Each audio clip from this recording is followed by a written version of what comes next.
Hello and welcome to Olympics Unleashed TV. I'm Britt Cox, four-time Olympic mogul skier and host of this special winter sport episode. Today we're coming to you from Perisher Ski Resort in the Snowy Mountains, where many of our Winter Olympic athletes train during the Aussie ski season. We're kicking off this episode with an insight into my favourite winter sport, mogul skiing. Later, you'll get a sneak peek at our brand new high-performance training facility at the Jindabyne Sport and Recreation Centre, where athletes have access to a brand new gym, recovery facilities and an acrobatic centre. I would like to acknowledge the Monero Ngarigo people as the first custodians of the land, air and waters, and pay my respects to their elders past and present. I extend that respect to Aboriginal and Torres Strait Islander peoples watching today and to the 60 known Indigenous Olympians.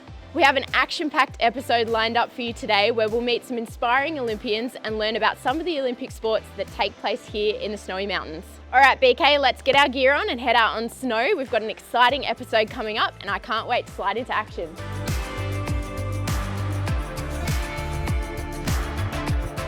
All right, we're here at the Mogul course on Topper's Dream and I'm joined by two of my former teammates, Olympic gold medalist Jakara Anthony and Cooper Woods, who made his Olympic debut in Beijing last year. Cooper and Jakara are going to give us a little bit of a run through as to what's involved in mogul skiing and give us a run down the mogul course. All right, to kick things off, Jakara, can you give us a little bit of a brief explanation of how mogul skiing works and what the judges are looking for? Yeah, so mogul skiing, it consists of a run of a whole lot of bumps with a couple of jumps spaced out in the middle. And you're getting scored on how fast you ski the run, how clean your turns are, do you keep your legs together, do you keep your arms still, and then on your jumps, how hard they are and how well you do them. Yeah, and Cooper, it's a pretty unique sport, so how did you actually get into mogul skiing? Yeah, so I got into mogul skiing following one of my cousins around on the hill, ended up doing the inner schools, competing for my school, and yeah, one thing led to the next, and now I'm here. Awesome, let's take a look at the course. Right now we've got our coaches shaping up the jump so that it's ready to go for us to hit, and the boys have just chopped the landing so that it's nice and soft for us when we land. When I'm up the top of the run in the start gate, my thought process is trying to remember everything that my coach has told me to tune up each run. So whether that's I got to get my feet closer together, I need to pick up some speed here or do certain things on my takeoff, that's everything I'm trying to hone in on at that moment. Just before I'm about to drop, I'm just trying to visualise my run ahead. I'm breathing, I'm focusing, just trying to hone in on the small skills to get down the course. So in the top section, I'm just focusing on staying on top of my feet while I ski and setting up really well for that first jump where I usually do a cork 720 mute.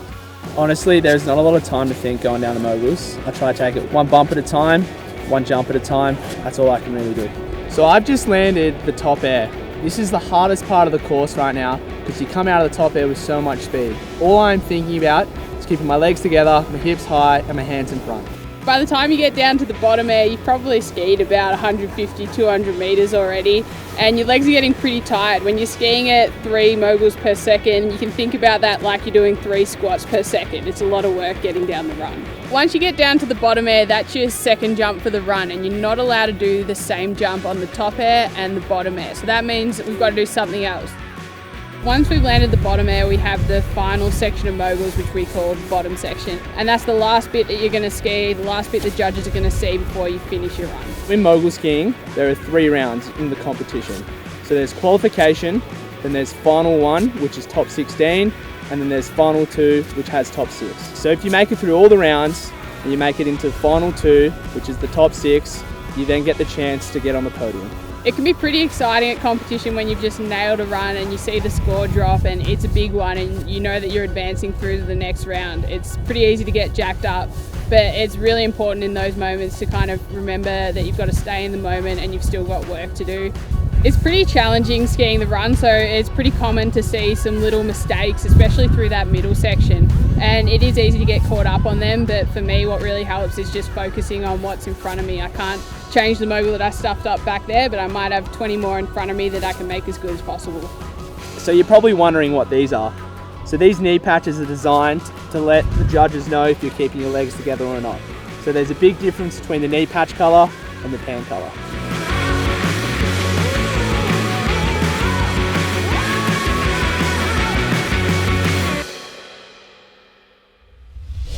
I hope you enjoyed learning more about mogul skiing. Next up, Olympians Cooper Woods, Jakara Anthony, Sammy Kennedy Sim and Abby Harrigan sit down with students from Jindabyne Public School to share their journeys and answer some questions from the students.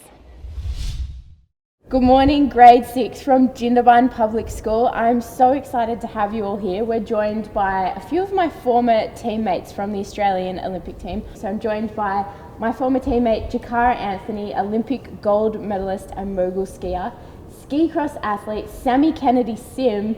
Next to her is Abby Harrigan, slopestyle athlete, and another one of my former teammates on the mogul team, Cooper Woods. We're here at the new National Snow Sports Training Centre where these guys have the opportunity to train, and you have the opportunity to ask these Olympians about their Olympic journey and what it took to get into the start gate at the Olympic Games. Who would like to ask the Olympians some questions? Alright, I think we're going to pick Murphy. Hi Sammy, I'm Murphy. You've been to Olympics 3 times now. What has been your highlight from your 3 experiences? The highlight from my 3 Olympics actually was in my second Olympics at Pyeongchang 2018. Right after my event, I got to share a dinner with all of my family and with my teammates and my coaches, and got to go and visit some of the volunteers, and it was just such a humbling moment for me to have all of my people and all of my teammates with me at that one dinner, and it was something that I'll never forget. Hey Abby, I'm Mana.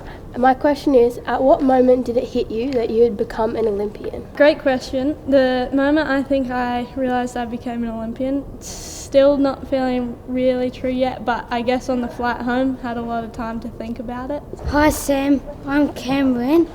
Can you describe your sports for us? My sport of ski cross is pretty cool. It's just like BMX, but instead of being on a bike, I'm on skis. And I race 4 people at a time down a course full of turns and berms and jumps, trying to get us to the bottom as quickly as possible, and fastest person lands that spot on the podium. Hi Cooper, I'm Evie. My question for you is, what was the highlight of the Beijing 2022 Olympics for you? My final run. So that I was in the final 3, which is top 6. So I had the chance to ski for a medal. I remember being in the start gate. And I actually wasn't nervous, which is a little bit funny. I was more just ready to go. I was going through my cues, I was breathing, talking to my coach, and I just remember just letting out the biggest let's go. And that was the best moment of the games for me. Hi Jakara, my name's Lila, and my question is, how did you get into your sport and what does it take to succeed? So I got into mogul skiing through interschools. I used to compete in absolutely everything in interschools, but moguls was my absolute favourite, and I think it's because it's different every single run and you can work on different things all the time. But it takes a lot of work to be successful at it because we've got so many elements to work on. Hi Sammy, I'm Emily. My question for you is, how did you stay positive and focused when you got an injury or when you had a setback? Whenever I've been faced with an injury or a setback or a period of difficult time in my athletic career, I find it a good time to actually refocus and revisit my plan. It is a really, really tricky thing, but life happens, and when you're an athlete, you're a human too. So making sure that I'm looking after myself as a person first is my ultimate go-to. Hi Abby, my name's Holly, and my question for you is, you were a Jindabyne local and you went to the same school as the kids here today, Jindabyne Public School. What was it like having the snow resort at your doorstep? Yeah, I did go to Jindabyne Central School, and I did get to have the backyard as Perisher and Threadboat, and luckily enough with Jindabyne Central School we got to ski every week on a Friday, which was very fun. Hi Cooper, I'm Bobby. Looking forward to Milano Cortina 2026. What are you hoping for, aiming towards at these games? My goals for these next Winter Olympics in Milan Cortina is to get on the box. So hopefully first, second or third. But more importantly, I just want to have fun and enjoy the experience and make sure that I've left no stone unturned. Hi Sammy, I'm Victoria. And how do you become the best at ski cross? I think you need to have a perfect mix of fun times on snow and off snow. So doing some alpine skiing and working on your alpine fundamentals is really important, but also having some exposures to sport off snow is really important too. So I encourage everyone to join as many team sports as possible to really let out that inner competitor and get to know that, bit of hustle and bustle that ski cross brings. Hi Jakara, I'm Millie. My question is, what was it like winning a gold medal last year? Winning the gold medal last year at the Beijing Olympics was so incredible. I was literally living out my childhood dreams. That's something I'd spent a lot of time thinking about and then a lot of time working towards. That was a really special moment that I'm going to remember for a very long time. A huge thank you to Sammy, Abby, Jakara and Cooper, as well as the students from Jindabyne Public School for their great questions. There's so much to love about all the different winter sports, and I hope you enjoyed learning about them from some of our Winter Olympians. Next up, it's time for a student takeover. Archer and Millie from Jindabyne Public School are going to put me to the test. Let's see how I go. We're now down at the National Snow Sports Training Centre, and I'm joined by Archer and Millie from Jindabyne Public School. Now they're going to put me to the test and ask me a few questions. Can you tell us how you got into snow sports living in Australia? So I was actually really lucky. I grew up in northeast country Victoria at Falls Creek, a ski resort in Victoria, and I pretty much learned to ski as soon as I could walk. What do you look forward to when you go up the snow now? Well, Millie, when I go up to the snow now, I still love skiing just as much as I did when I was in primary school, when I was your age. Skiing is a sport that you can do it competitively as an Olympic athlete at the top level, but it's also a sport that you can do with your friends, with your family. Why did you start Moguls? When I was in primary school, I competed in all the different skiing disciplines, and I loved all of them, but I think what I loved the most about mogul skiing was all the different elements that were involved, and I loved the excitement of skiing fast, the thrill of jumping, and the technical skill that was involved with the turns. What was the best part about going to the Olympics? I think it's really hard to choose the best part about going to the Olympics, because for me there were so many highlights, but I think for me, standing in the start gate at the pinnacle event of my sport and being able to compete for my country, compete for Australia in the green and gold, feeling that adrenaline, that excitement, and the build up to that moment is probably the highlight and the best part for me. What was your favourite jump to train or compete? Ooh, my favourite jump to train or compete. At the last Olympic Games, I competed a back truck driver, so it's a backflip with a grab where you grab the front of your skis. That one was pretty fun. What was it like living with your teammates year round? I probably spent more time with my teammates over the last decade than I did with my actual family. So my teammates became really, really close. They became like family to me, and those that are still competing, I love cheering them on from the sidelines and watching them compete from afar. And those that have also retired, we sort of banded together, and we still catch up quite a lot since we've retired. Did you have any big crashes? I had a few crashes throughout my career, and it was quite an interesting learning curve for me, was learning that it's actually okay to make mistakes. Some of the bigger crashes that I had were some broken elbows, broken collarbone and things like that, so that also highlighted to me the importance of looking after my body. Jakara won a gold medal in the 2022 Olympics. What do you think about the future for winter sports in Australia? It was so exciting for me to be in Beijing and witness my teammate and friend Jakara Anthony win the Olympic gold medal. I think for me, I just knew in that moment that there were going to be so many young skiers that would watch Jakara, and that would inspire them to chase after their Olympic dream. And I think now we look at places like this National Snow Sports Training Centre, and I think there is so much opportunity for young athletes moving forward, both in summer and winter sports, and I'm really excited to see what they can do. Those were some awesome questions. Thank you, Archer and Millie. Now we're going to head outside to the airbag with Abby Harrigan.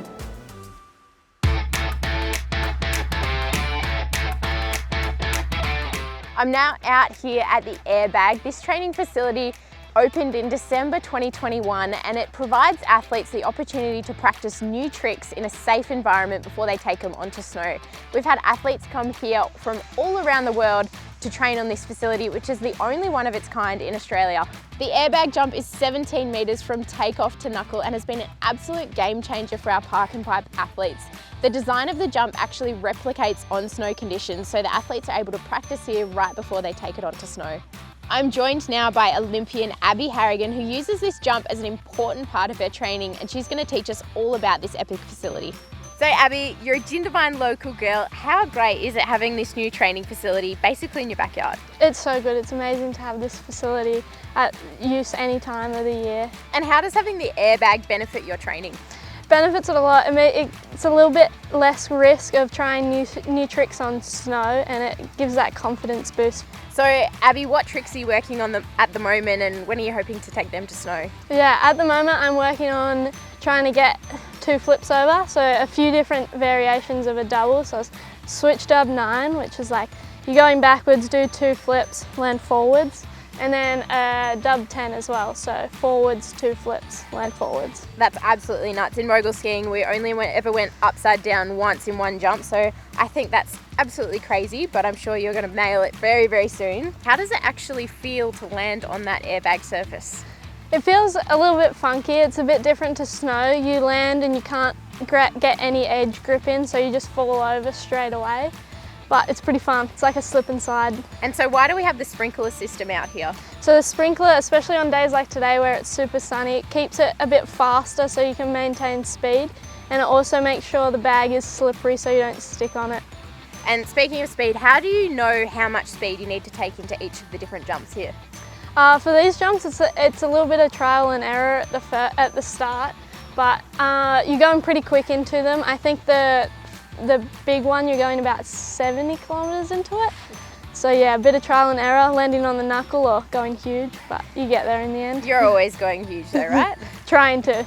Do you enjoy using the airbag, and what would you say is your preferred type of jump, either on the airbag or on snow? Yeah, I think the airbag is great. Like, it's super fun and it's good training, but snow always comes before the airbag.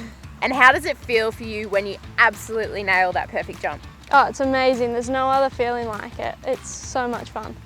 All right, so it looks like a bit of a unique surface that you ski on when you hit the jump. So we talked about the airbag and what it's like to land on that, but what's the surface that you're actually skiing on as you come into the jump? Yeah, the surface is called J-Flex, and it's like little mushroom looking things, and you can like hold an edge in it and turn really well. What's it feel like if you fall over on this surface? Yeah, it still definitely hurts if you fall on this. It's pretty solid plastic, but you don't get like scratched up from it. So yeah, but you never fall anyway, so yeah, you don't have to worry about it. For any skiers or snowboarders who want to hit the airbag out here in Jindabyne, all you have to do is have a Snow Racer membership. So sign up on the Snow Australia website, come out here and have a go. Thanks so much, Abby. We'll let you get back to training. Up next, we're back in the gym with Olympian Cooper Woods for Challenge with a Champ. I'm joined here by Emily, Bobby, Amelie and Tynan from Jindabyne Public School, and of course everyone's favourite kangaroo, BK. We also have Olympian Cooper Woods here, who's going to give the students a challenge. So today's challenge with the champ is brassards. Brassards is something we do as mogul skiers. It's on the trampoline. It's how many touches you can do in 15 seconds. You got to keep your core tight, your chest upright, and your feet together. You got to go as fast as possible. So these guys today, they're going to verse me in 15 seconds. Let's see how we do. If you don't have a trampoline at home, draw a line on the floor, jump over the line as many times as possible in that 15 seconds, just to emulate the same as on the tramp. We're going to see how many brassards we can do in 15 seconds. All right, 3, 2, 1, let's go.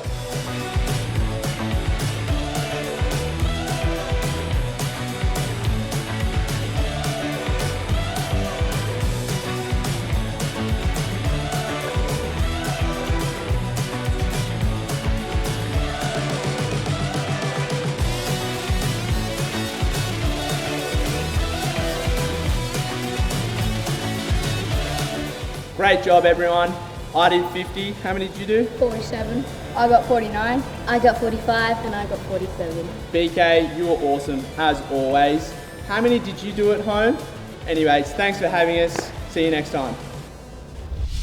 That's all we have time for today. I hope you enjoyed joining BK and I on snow. Make sure you tune in each term for a fresh new episode of Olympics Unleashed TV.